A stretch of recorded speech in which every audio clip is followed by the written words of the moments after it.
Ale benga ese nakati. Aya benga ese nakati. Mosale zo simba te benga Nabutulo sambo na tongo bika moye benga nakati. Zembo on peut les qui tombent makasi. On a deux stades de martyrs. Il y a le 27, il y a le 19, sans polémique. Ah ouais, comme ils sont ok, et pas pasteur tel, et pas pasteur tel, au tchalo coloté. Et ce sera l'église corps du Christ, ma bête, qui un jour a des grandes personnalités, chantres et pasteurs, pour Bananzambe, Balongola, qui wenge musique, na qui. Ngai na kati ya église particularité wana po ebele ba komi na bango ko ba muto baza perdu hein. Mais sincèrement, j'aime beaucoup Moïse Mbié, le pasteur Moïse Mbié, j'aime beaucoup le pasteur Mike. Le pasteur Mike, c'est d'ailleurs l'un de mes vieux Yakala Kala. J'ai beaucoup de souvenirs avec lui. Donc mais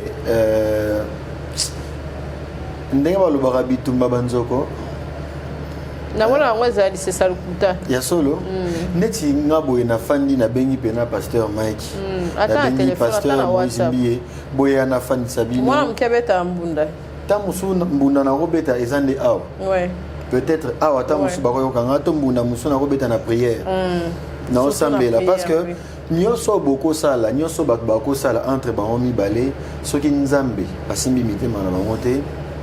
Bah, changer. C'est Dieu qui sonde les cœurs et les reins. Ouais. Et là, au photo ça là, il bosso, ils ont sambe là bango. Amen. Et quand tu as bango na prière, nzamba simba mitema na bango, asimba pe mitema ya bato baza sima na bango. Surtout ça. Parce que tant mon problème est pena bango te. Mais problème est bato baza sima na bango. Entourage. Yo kuna moni ozotamba non yo moko. Il y a des serviteurs de Dieu qui sont appelés à temps plein. Je n'en disconviens pas, il n'y a pas de problème. Il y a aussi des serviteurs de Dieu, il faut pas ça là. L'ami pasteur John Nengalobama. Donc, so salité ce que vous avez là, ou un pasteur, le coso est comment pour la nini, alors c'est la bandimi bacha offrande. Ah, moi, Mikolo, comment l'église est pour la pasteur mis sur le color offrande. Collaborateur mis sur le color offrande. Bandimi mis sur le color offrande. Donc, du coup, c'est bimi, so monata. Ministre mo baleki na église wana atiki mo offrande ka na pasteur na ba collaborateur na bandimi ba kabwani po offrande ministre atika ki émonanité. Vous êtes à Kinshasa à la recherche d'un cadre au confort moderne pour vos séjours. Une gamme des meilleurs services pour votre entière satisfaction vous attend chez Ozanas House.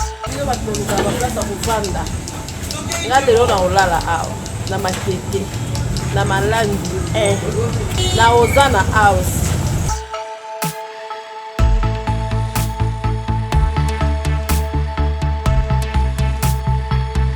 Place na biso eza place à kobunga te soko okomi kaka na poma te Ozana House eza place à kobunga te okomi kaka na recycler. Place on donne la vidéo, la cité très loin. Oyo wana tout droit, tout le cas à rêve d'accord. Quand on rêve d'accord, on a maladie 1 yango wana.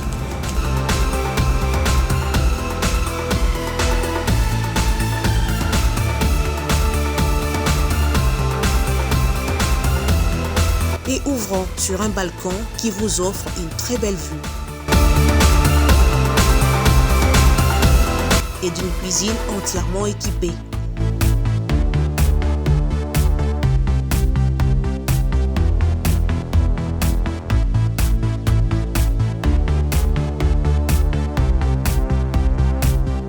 Sublimez votre séjour chez Ozanas House. Avec nos chambres confortables, lumineuses, élégantes, donnant accès à une salle de bain bien équipée, contactez-nous au +243 99 24 46 090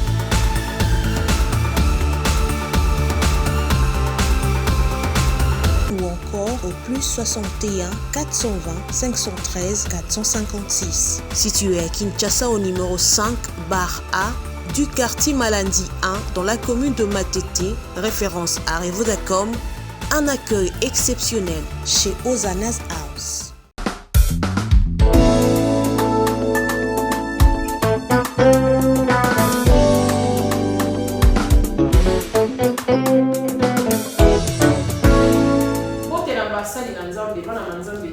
Église du Christ au Congo, nous avons présenté notre album Le Ciel d'Adore, il y a Sœur Bisso Landry avant la Londres. Donc, on y a aussi s'abonner à ma page officielle dans les Sœur Landry. Si vous pouvez dire Le Ciel d'Adore pour Écobima, parce que l'album est déjà sur le marché. Et puis, des titres à la Bisso, des Assali Bakri pour que vous s'abonner à ma page aux associés de tous pour encourager les albums.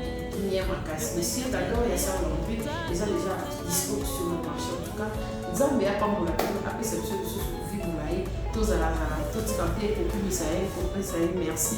D'ailleurs, je vais pour ça la première mission.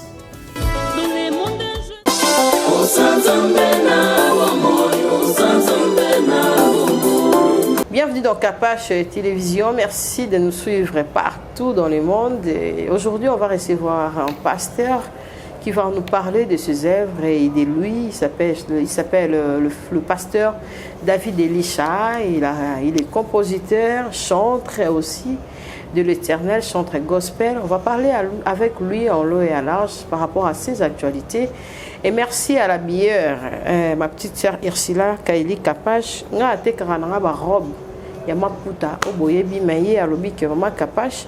Ba on se paningi ba la kitoko bo mo nazana na Monseigneur Nanzambe naza vraiment très bien habillé et Bobenginga il a déjà na ba robe oyo aza vraiment disponible pour na côté que la bino yango. En tout cas, on va parler avec le pasteur to retourne à l'actualité ndengezo kende et puis to beta masolo il y a yende Nzambe yende nkolo et puis benga Yesu. L'actualité zebele ba titre zebele ba épée ezali ezakoya en tout cas to sora nyoso et puis à faire chez Timba le 23 juin. Le 23 juin, en tout cas, le pasteur va nous parler de tout en long et en large. Bienvenue, pasteur, dans Capache Télévision. C'est la première fois, hein, oui, ça va trop. Merci beaucoup, Maman Capache. Ouais. C'est un grand honneur pour moi. Il y a les Cana Plateau Nayo. Vraiment. Déjà, parmi les personnes que j'aime beaucoup. Merci. Moussala Nayo, il y a Momo Etekio. Vraiment. Les autres ban espace na place nayo. Donc pour moi c'est un plaisir de venir ici et de parler au peuple de Dieu et à tout le monde concernant mes nouvelles et mes actualités ensemble les nayo. Ok. Merci en tout cas Motola Nzambe toko banda boete avant to bana lo sambo ba bazali kobela musu bazana ba problème et belé vraiment oko yebisa bango ni na kati ya caméra to bana lo sambo mukie to yambi on esengo puis to continuer l'émission na biso. Merci beaucoup. Alors nous allons prier. Toi qui as des problèmes, toi qui as des difficultés, toi qui es malade, toi qui as beaucoup de soucis, tu as plein de questions, tu t'es posé beaucoup de questions et tu n'as toujours pas trouvé des réponses. Écoute, je vais te dire ceci, il y a un Dieu qui existe, il y a un Dieu qui est réellement réel. Amen. C'est lui qui ramasse de la poussière et qui place dans les hauteurs. C'est lui qui guérit les malades, qui ressuscite le mort. Amen. Et qui bénit tout genre de personnes. Nous allons prier et ça va aller parce que la Bible dit en Jacques chapitre 5 que la personne qui est malade, qu'il puisse prier et qu'il appelle les anciens de l'église, qu'il prie pour lui en lui en d'huile et la prière faite avec efficacité ou avec foi aura de l'efficacité. Moi je crois que si nous prions, ces problèmes-là vont se transformer en solution. Amen. Je crois que si on prie, cette maladie-là va se transformer en guérison. Alors allons-y, prions. Éternel Dieu Tout-Puissant, toi le maître des temps et des circonstances, notre Père qui est aux cieux, nous voici dans ta présence. Je te présente cette personne qui a beaucoup de problèmes, qui est dans de pleurs énormes, qui a beaucoup de soucis, qui est malade, qui est en train de chercher des solutions mais ne trouve pas, oh Dieu. La Bible déclare, toi qui écoutes la prière de tes enfants, tous les peuples viendront en toi. Amen. Seigneur, nous prions et nous te confions la vie de ces personnes qui se trouvent en difficulté. Toi qui sais voir, toi qui sais sonder les cœurs, les reins, toi qui sais bénir, toi qui sais renouveler la force, j'ai pris, oh Dieu, que tu puisses bénir cette personne qui me suit en cet instant, Amen. que tu puisses guérir ces genres de maladies, Amen. que tu puisses relever celui qui est déjà tombé, Amen. que tu puisses donner la force à celui qui en manque. Amen. Au nom puissant de Jésus, et que tes promesses se réalise dans la vie de ceux qui attendent l'accomplissement et la manifestation de ta main dans leur vie. Amen. Au nom précieux et puissant de Jésus, nous avons ainsi prié. Amen. Amen. Merci en tout cas. Merci. Merci Naba Nzambe nyoso ba Rolanda biso yonde nkolo. Yesu yo. Et ça sera Yesu. facile, prédication et puis de composition à Banzembo.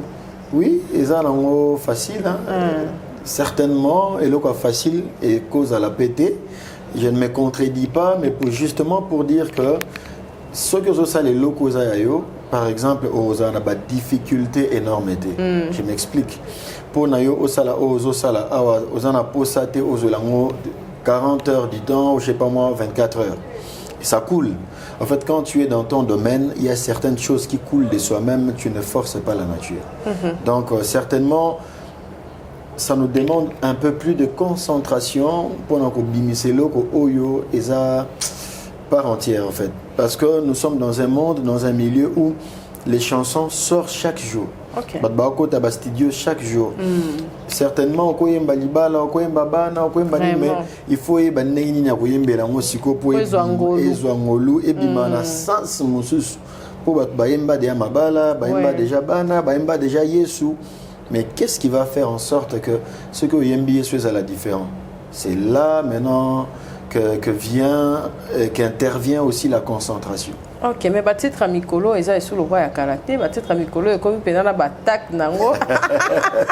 Il faut ça, moi titre bon, il y a baise. Netini. Benga Yesu.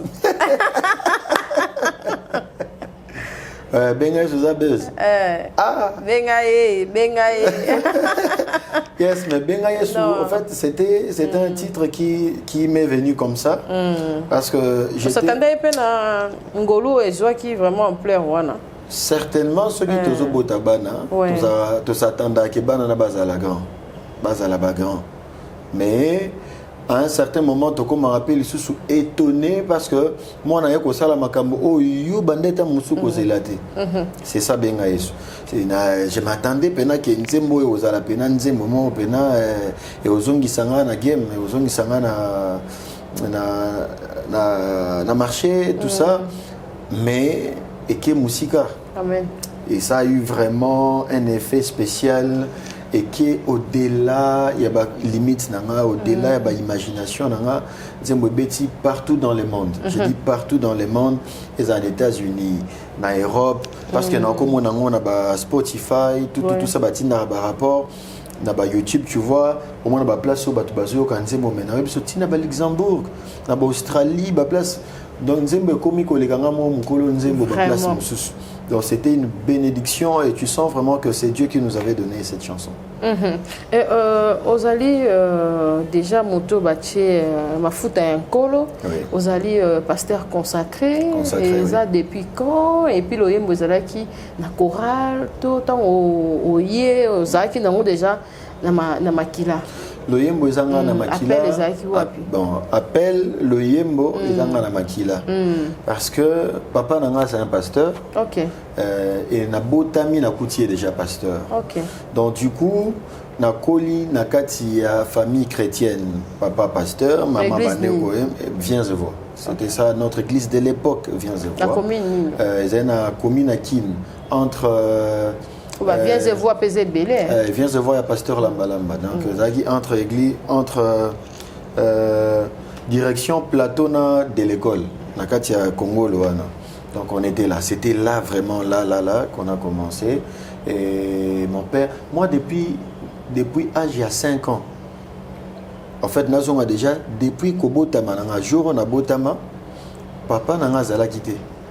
Et maman, tante, en fait, grande sœur, il y a papa, il n'a pas ça comme un tabou. Ok. Et elle a dit non, tabou, pourquoi? Parce que bazo il en a pas. C'est ça tabou. Ok. Tabou, là, si pas, il n'a soit il habité, t'es pas bien à moi, on a comme un tabou. Bien à Elisha, qui veut dire sauveur. Amen. Voilà. nde ba changer combo et tango ya zongi azwinga ake ko bonzanga en église. Là c'était à Maniema parce que nga naza na mbokati. Ake bonzanga en église a consacré nga lobi ko bandalelo mwana nga na pesi nzambe. Amen. C'était ça le fait cliquer et tant la kokisi âge moi bana ko yekola koloba. J'ai commencé déjà à prier. Moi, on a peine à sangani belé pena boye. On a clôturé prière. On a télémi la matiko la kit. Na sambeli na suka amen amen notre baki. Et puis na bani ko yemba ba sirando bano banzimo bakala ba papa na biso ya kala kala wana. Et c'est comme ça. Charles Mombaya, papa Deningonde, donc papa Mente. Ça nous a aidé et c'est à l'âge de 20 ans, c'est en 2021 plutôt, des bails consacrés à l'église Parole Faite Chère Tabernacle et pas pasteur David Dagir. Ok. Na Barombo, on a bon marché, c'est là que j'ai été consacré par l'autorisation aussi à Papa Nanga, parce que Papa c'était mon tout premier père spirituel. Il m'a autorisé, il m'avait dit, il n'y a pas de problème, parce qu'il s'est fait que quand la bandi musique, le yenge, on a, dans l'église, et voilà la petite histoire. Vraiment. En tout cas, Serge ici, aux gens qui annoncent wana wapi, oyebaki personnellement, to yo pour Monica sur les réseaux sociaux, il y a bandi konabisho ya ba Kunda Sister. Ah maintenant, toutes nos condoléances d'abord à la famille Kunda Sister. Mais moto le bagayebi sort ici na Congo c'est kabota misikoyo parce que ce sont des personnes aussi qui nous ont aussi bénis quand nous grandissions. Donc on a été bercés. Moi personnellement j'avais posté et je compte même aussi aller visiter personnellement maman Oyatikali pour nous réconforter parce que ça choque à Makassi. Choque à Makassi. Nous ne pouvons rien faire pour l'instant si ce n'est dire gloire à Dieu, mais la chanson na bango ça a été une bénédiction pour nous. Ça nous a beaucoup édifié. Il y a beaucoup de choses. La réalisation na Cinémax à l'époque. Donc non, rien à dire. Ils ont impacté cette nation. Na légende. Oui, légende. Légende. Ils ont laissé des traces visibles et palpables. Basi et Belé, Sobarome Koyem Mbappé, Namboko, Isako, Ziabango. Vraiment. Et nous bénissons Dieu pour ce travail. Le lot prédication, pasteur, et comme il faut moins extrêmement rencard à y solo, et comme il faut extrêmement rencard à il y a privatisation, il y a moi bolingo ya mutu pour les ampleur dans les réseaux sociaux. C'est comme si naba chantre, naba pasteur message netolo ba Kunda Sister. Et ça les sous vraiment yo observer nini. Réseaux sociaux et nini. Ils allaient bien particularité na ngo ezali nini pona yo mabe na ngo ezali nini côté ba chrétien oyo yo zali komona. Malamu déjà les réseaux sociaux pour nanga c'est que et permettre biso to atteindre ba te belé na mbala moko. Parce que à l'époque tant ba maman Kunda Sisters bando bimisa ba banzembo na bango TikTok est raté, Facebook est raté, biloni surtout les arabes vraiment té. YouTube pas biso apé zaki pena penate. Mais vous sentez Isaki n'a beaucoup de bandos atteindre Mokil Mobim avec beaucoup de difficultés. Parce que quand je bande cassette, comme un avion et l'ongwa et bando qui est na poto tout ça. Mais avec TikTok, je suis ici en Australie à Zokanga, Karasiko, je suis ici aux États-Unis à Zokanga. Malam nango c'est et permettre to atteindre bato belé na mbalamo. To s'est informé pe. To ben napé mayele à place mususu to zaki nango te to bakisi pa biso. Mais mabe nango le ki belé. Mabe nango le ki belé parce que il y a maintenant beaucoup de fainéants. Il y a maintenant beaucoup de personnes au bandiko sala mabe pe bosoto. En fait, moi je peux dire Congo ils ont mbokamo oyo bazwa internet ba utilisant abusivement. Et le royo ko pambola bato e ko sunga bato yango soki etana ba Dubai wana je suis sûr au Kenya déjà au moins même WhatsApp oyo ils ont réduit et bloqué donc ba YouTube banini ba bloquer ba bilo mo boyo ko permettre ba tout ba banda ko sala ba insanité parce que laisser aller koti mangana. pasteur akomi kobomana na pasteur chantre akomi kobomana na chantre oyo baninga bakabwani bato bazaki ensemble non tozoyeba lisusu te bato bakomi nsima ya buzz au fait mpona bato mpo moto amata il faut buzz mpo moto apambwama il faut buzz papa osala nzembo otyemo eloko moko te wana oyo soki bato bayoki kaka eosala makambo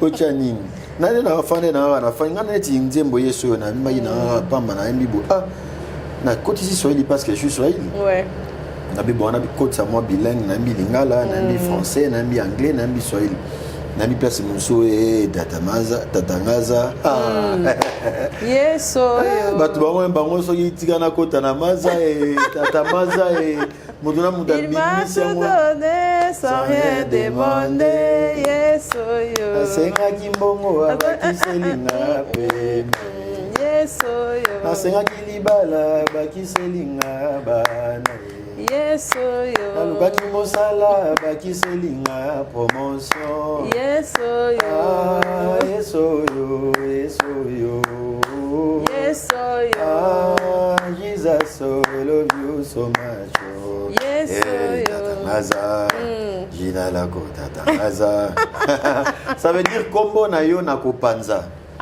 tatangaza et là je publierai ton nom jina lako kombo na yo. Ok. C'est simple. Ok. En tout cas, je salue Maria Dumba pour y dans Zembouana. Naïsaki est on méritait. Il faut passer cadeau. Et Azan en déjà. Vraiment. Il y a mis balai, mais il faut. Ma petite Maria, je te salue en Dumba. Moto Nzambe, l'inspiration est à Randengeni parce que ata benga yesuna kati yalo sambo. Vous en avez hein? Écriture. Ah oui, ça vraiment. Dans moi, coulisses intercession, ma cassi avant. Pas du tout. Pas du tout. On peut ça offrande du prophète. Na pe ça mais pour na yangote. Na matarape mangenge mais pour na yangote. OK. Au fait nena lobaki na lobai ne bandeli awa pour na mbisi achola na kati ya mai. To à vivre na kati ya mai ana posa beaucoup d'effort. Mais so bimisi ka na mai. O meme libanda. Amoluka nini yasala mambasala na mai pa sala ngote. Chacun de nous nzamba ke la biso mutaka na particularité na ye, azana domaine ya prédilection na ye, azana point fort na ye. Tant monsieur point fort na yo ezana ozo sala journalisme oyo mais mutu musu point fort na ye ezana caméra. Soro tikeli awa kokate. Mutu musu point fort na ye ezana koyemba. Ngape so tikeli nga mambo sala e simbate. Na okukate po na bando bundana mais soko tikelinga micro yemba imo moni maramna yo. Donc au moins je prends le temps de me concentrer pour savoir parce que na matière on a lobby awa inetio oya na domaine ya TV okuta déjà bazaki belé. Mais tu t'es quand même démarqué. Ça je te l'ai dit sincèrement. Merci. Mutoye soki mutoye fandika boye ayokika koseka ko abika mama capage mon doit singa boye ça OK monsieur c'est quand même idée na bise comme tout ngisa tenga na senga ya seka on a pas pena kezaye vraiment. Donc vous voyez mutuna mutana point fort na epi na domaine na ye mais na kati ya domaine nanga j'essaie au moins ya ofana ko réfléchir. Hormis ma réflexion, to concentration, naïmba vinanga. Moi, je chante beaucoup plus vinanga et les expériences personnelles que j'ai avec Dieu. À un certain moment, quand tu chantes Marambozo maîtrisé, au fond de bien, tu ne vas pas donner le meilleur de toi. Mais quand tu chantes ce qui provient du fort intérieur de toi, il y a un monde appelé qui est bande de simba batpo. Et là, bien temps au salon avant et tout amité ma battu mo no faut s'appeler ça tant là ti bomo tal robo pena et fandinga ndinga pena habité maman pas là ti bien vraiment mais yo mo tant yo mo da fandi zem il a mbona là ti on kaka tant pena mo no ta c'est mieux maman te kena ngo kaka. Donc moi c'est la concentration et mon expérience avec Dieu. So talibenga yesu je l'ai composé, on avait vraiment dans la difficulté, j'ai cherché vraiment Dieu. Ok. Et là, je me pose donc, il y a une église. Oh. Comme un pasteur, vous avez un avantage. Neti nini. Et belé. Te neti nga papa na biso azali pasteur, il y a PPU. Ok. Donc pasteur, il y a pas pasteur, il y a pas pasteur, pas pasteur. Donc vous avez un représentant légal, oh il y a un ngwende. Ok. Bangosko bazaza. Donc pour aller il faut pas kabelaye. Donc moi j'ai il faut pasteur à voyager. Il faut voyager. L'espace pénéza télé va il faut pénétrer. Doit voyager ma casse. Depuis ce zoma couloir, il y a zoma couloir. Non, on plus l'église, cola na baba, cola na l'église. Donc j'ai beaucoup souffert. Mais grâce à Dieu, nous sommes ce que nous sommes. Il y a un moment naé parce que yesoyo, ils ont réponse il y a bien yeso. So landi yango pena bien. Obengi Yesu a exaucé yo apesi yo oyo. N'est-ce qu'on peut témoigner? On a mis le sambo na sambelaki, bangomba na mataki. Lelo e foutinga résultat positif. Vraiment. Mitambo bachila kinga ekangi bango moko. Bakomi ko sutuka lelo na komyo bonga bonga. Moteme tondinga bolamu na eko témoigner yesoyo. Oya pesi libalana. Vraiment. Donc na benga kié ayanoli yango na eko témoigner. Vraiment, en tout cas, merci Motola Nzambe. Nzambe a pambolo ebele parce que banze mona yo pambola biso. Le autre a un problème mon kosiko. Nzambe on peut les qui tombent makasi. On a des stades de martyrs. Il y a le 27, il y a le 19, sans polémique. Ah ouais, comme ils sont ok, et pas pasteur tel, et pas pasteur tel, au tchalo coloté. Et ce sera l'église corps du Christ, ma bête, qui un jour a des grandes personnalités, chantres et pasteurs, pour Bananzambe, Balongola, qui wingé musique, qui ngai na kati ya église particularité wana po ebele ba komi na bango ko ba muto baza perdu hein. En tout cas yo za na libanda makambo wana mais opesi no kaka en tout cas yo moi to sandi te wana ezaka ngam na opesa réponse toki ma charge ote. Voilà, avec papa Mike non, mais sincèrement, j'aime beaucoup Moïse Mbié, le pasteur Moïse Mbié. J'aime beaucoup le pasteur Mike. Le pasteur Mike, c'est d'ailleurs l'un de mes vieux Yakala Kala. J'ai beaucoup de souvenirs avec lui. Donc, mais, Ndengwa Lubarabi Tumba Banzoko. C'est ça le kuta. Ya solo. Neti ngabo na fandi na bengi pena pasteur Mike. Na bengi pasteur Moïse Mbié. Boya na fandi Sabino. Moi mkebeta mbunda. Tamusu mbunda na robeta ezande awa. Ouais. Peut-être awa tamusu bakoyo kanga to mbunda musu na robeta na prière. Na osambela parce que nyonso boko sala, nyonso bako sala entre baomi balé, soki nzambe basimbi mitema na bango te. Bah, changer. C'est Dieu qui sonde les cœurs et les reins. Ouais. Et là, au photo ça là, il bosso, ils ont sambe là-bas. Amen. Et quand tu as bango la prière, nzamba simba mitema na bango, asimba pe mitema ya bato baza sima na bango. Surtout ça. Parce que tant mon problème eza pena bango te. Mais problème eza bato baza sima na bango. Entourage. Yo kuna moni ozotambo na yo moko. Et tenga pena linga na ba problème te. Na oté mona na 100 personnes on a dit ah le belanga. Simba ba téléphone. Pardon. Il faut être simple. Même quand Dieu t'élève, reste simple. Amen. Reste simple. Dans Moni, la simplicité, ça paye toujours. Ça paye toujours. Tu n'es pas obligé. Il y a ceux qui nous ont pambolé le maman capable Chisco pour mouter dans le téléphone et comme il passe. Mais comment tu fais? Vraiment. Pour mouter mon aïeux comme il passe. Certainement, à un certain moment, quand Dieu t'élève à un certain niveau, vous avez pour ça, vous avez un peu de moi, limiter à la main. Rends-toi aussi un tout petit peu accessible. Vraiment. Mais c'est ça le problème maintenant là. Biso toko approcher ba monter. Ta muso benga pasteur Mike oyamba téléphone té. Ta muso benga pasteur Moïse oyamba téléphone té. Tout ça ndé. Mais c'est ça au fait et comme ina soni au fandi boye so ba mo benga mutu pasteur. Oui, dans les cas placement présentant c'est présenté bon pasteur pasteur et surtout biso ba jeune oyo vraiment so na bala ki te ta muso ngeza ma compliqué pour nanga mais biso ba jeune oyo tata nous a pasteur bino na bobo mutema bien parce qu'il y a certaines choses nous devons prêcher par l'exemple.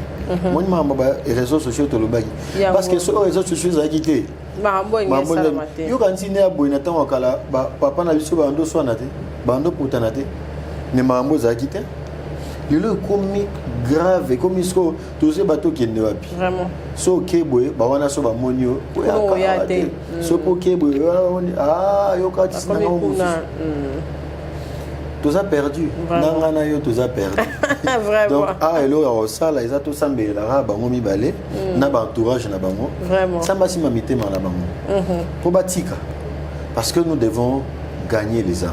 Vraiment. Les lobes am bazandesco perdu, c'est ça. Roté à motunini, roébissé nini. Binomo bozana katia makambongo, binomo bozana katia ba problème ango, binomo bozana katia ba inémi, na bamboa qui est là. C'est compliqué. Vraiment.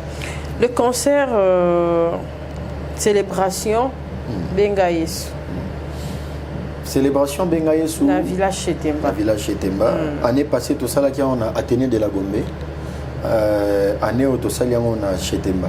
Ok. Donc le 23 mars. Dans un Gamoroté peut-être. On a un producteur, on a un manager, un sponsor. En tout cas, nous sommes là pour travailler avec tout le monde. Amen. Venez et sponsorisez et mettez la main dans la pâte pour que l'œuvre de Dieu puisse atteindre plusieurs personnes. Donc, nous sommes là le 23 juin. Le 20 juillet, dans la célébration Benga en Afrique du Sud. Okay. Et en août, dans Ouganda. Okay. Mais pour l'instant, nous sommes d'abord ici. Donc, dans un amourté, déjà, invité Bauzala Ebele. Ebele, Pena, gravité, mais on s'en va pour accompagner Bissot. Ils seront là et nous allons bénir Dieu avec tout le monde. Donc, billet, ils ont juste $5. Pour tout le monde, $5. Mais pour nous, il faut faire moi placement autant de VIP na makoki na ye ils a $20 mais VIP musu suana ils a $50 donc au PC 50 au PC polo et puis au fan dans un placement confortable et tout mais ce qui est sûr na bato à $5 au fan dans la place confortable mais au moins mutuna muta ko fanda na bisika makoki na ye eza teo teli le banzambe yaki ofele bo moteur na mbongo même ata émission vraiment to sala mona nini vraiment ata yo apokoma awa si o tche carburant donc to zana poser ba participation ya bato pour esimba ekende liboso tant musulelo to saliango awa na Chetemba lobi cause à la place mususu justement pour la bénédiction de plusieurs parce que ba dépenses les à l'engager et tout ça na pour ça il y a contribué ils ont ba tcheli bino droit d'entrée ils ont participation na yo na motema malamu za lango ya ko participer to kumisanza. Vraiment. En tout cas, merci Tozo Kende Molo vers la fin. Tozo Yango Wapi ba signaliser ba plateforme nini et puis ba ho ba sumba ba polo ba ozwango précisément Wapi. OK. En et tout puis cas programme pour na clôturer. OK. En tout cas pour na album nanga liboso eza na ba plateforme nyonso ya téléchargement. OK. Titre nango za justifié. Donc eza na 10 titres. Banzembo vraiment sur l'andi qu'on est pas mbolo makasi ozana Spotify, Apple Music, Boomplay, partout Deezer, YouTube, Tubidi, Rozoyango. Concernant ba billet, en tout cas ba kota na ba réseaux sociaux nanga pour permettre tout ça numéro na il y a pas de problème. Ba kota numéro nanga parce que ba numéro o izawana na affiche yango ne faut ba benga pour la réservation de na tamboli na moto il faut qu'il y a sala ngota du mois empêchement pour Nathan. Donc du coup les réseaux sociaux nanga partout ils à la YouTube, TikTok, Instagram, Facebook ils à David Elisha. Betika David Elisha au monde ba information on s'informer pour la vente, pour l'achat et billet to kote que l'autre tina ndako obengi kara moto ba otinda et atekelo na ndako surtout pour na bato ba VIP hâtez-vous parce que la place est vraiment limitée. Vraiment limité. Merci pasteur David, on va finir la moni au baki na ke église et pardon na luta musala na uzonga mais est-ce que ça na nzambe basambela nous mozaka mabonza te il faut sambela et puis musala nzambe il faut que ça va mabonza pour ça musala pour travailler à quoi travailler oh mais non il y a des serviteurs il y a des serviteurs de Dieu qui sont appelés à temps plein. Je n'en disconviens pas, il n'y a pas de problème. Il y a aussi des serviteurs de Dieu, il faut ça là. Un ami pasteur John Obama,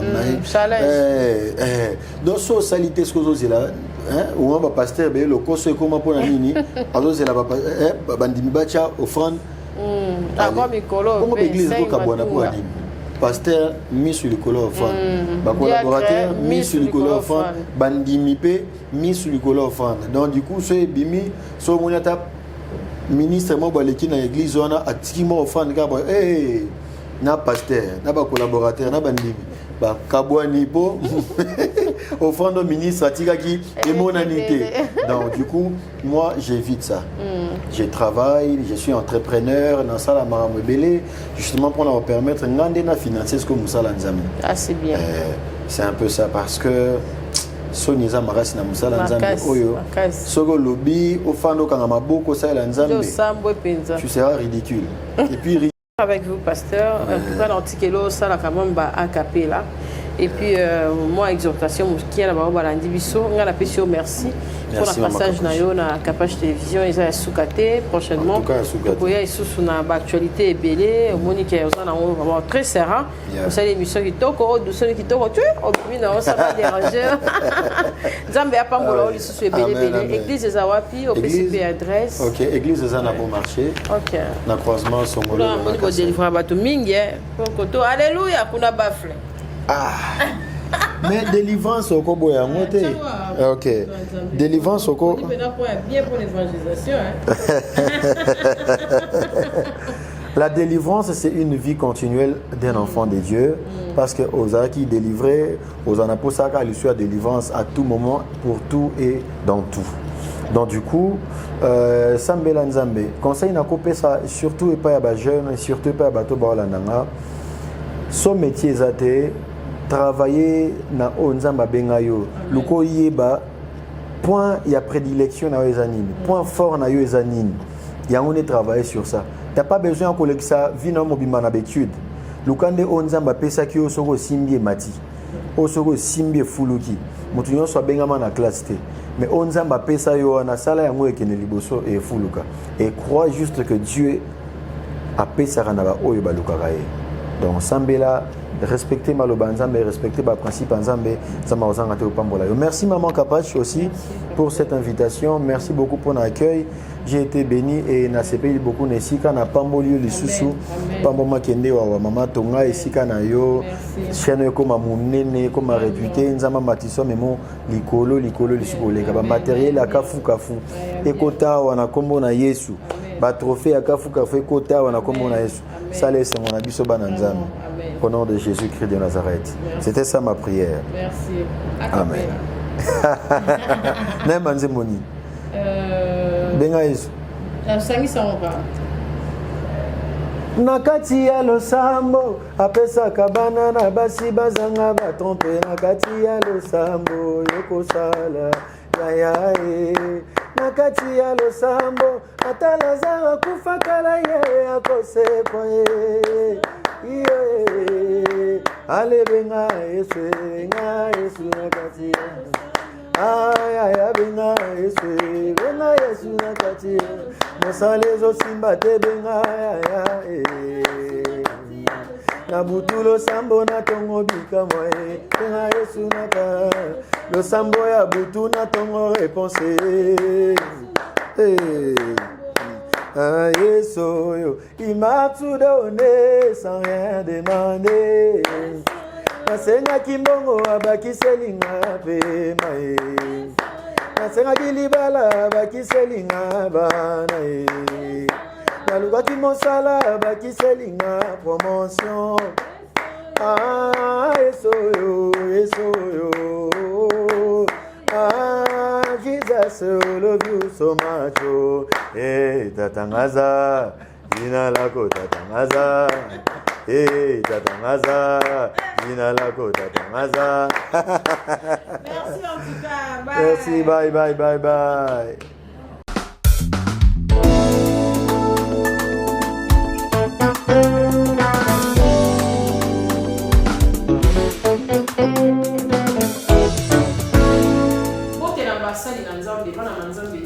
Église du Christ au Congo, nous avons présenté nos albums Le Ciel d'Adore, il y a Serre Bisso Landry avant la Londres. Donc, on y a s'abonner à ma page officielle de Serre Landry. Si vous pouvez combien Le Ciel d'Adore pour Ekomima parce que avant ils ont déjà sur le marché et puis dès titres à la bisso, il y a ça va cliquer pour que vous s'abonner à ma page de aux appréciés des tosos partout encourager les albums.